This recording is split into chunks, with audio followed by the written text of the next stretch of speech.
Laurence, je vous laisse le soin de nous dire un petit mot sur ces tenues et vous n'êtes pas seul, je vous laisse aussi de nous présenter les personnes qui sont avant. Merci de votre présence.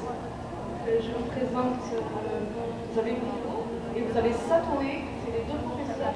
Vous initiez du kimono et donc c'est elle qui a habillé les modèles que vous voyez devant vous.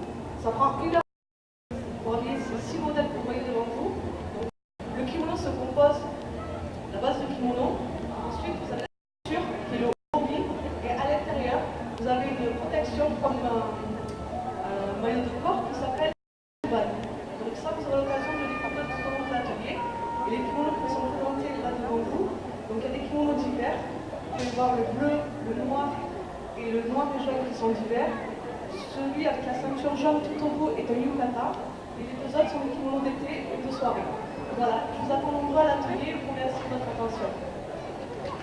Merci Laurence. Avant de partir, j'aimerais savoir si ces tenues sont portées dans le cadre cérémonial ou est-ce que ces tenues sont portées dans la vie de tous les jours? De nos jours, ce n'est plus porté de tous les jours, parce que c'est très compliqué. Et puis la nouvelle génération n'a pas envie de tout cet héritage, mais ça commence à redevenir au bout du jour. Et dans toutes les cérémonies, il y a la fête des jeunes filles à 20 ans, les cérémonies de mariage, les anniversaires, on met toujours le kimono. C'est très important.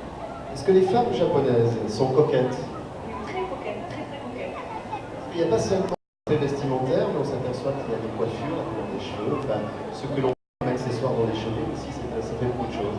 Oui, c'est tout un art. C'est le kimono, il faut savoir que quand on le porte, on ne peut pas arriver décoiffé, on ne peut pas arriver les ongles parfaits. C'est tout décodifié. À découvrir lors de l'atelier, tout a ses codes, tout a ses principes. Et le kimono, ce n'est pas un jeu, c'est vraiment un art de vivre, un art de penser.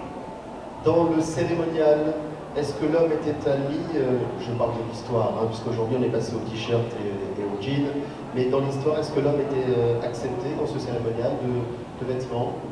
L'homme ne rentrait pas dans le cérémonial des kimonos, c'est les femmes, et les hommes s'habillent entre eux et les femmes entre elles.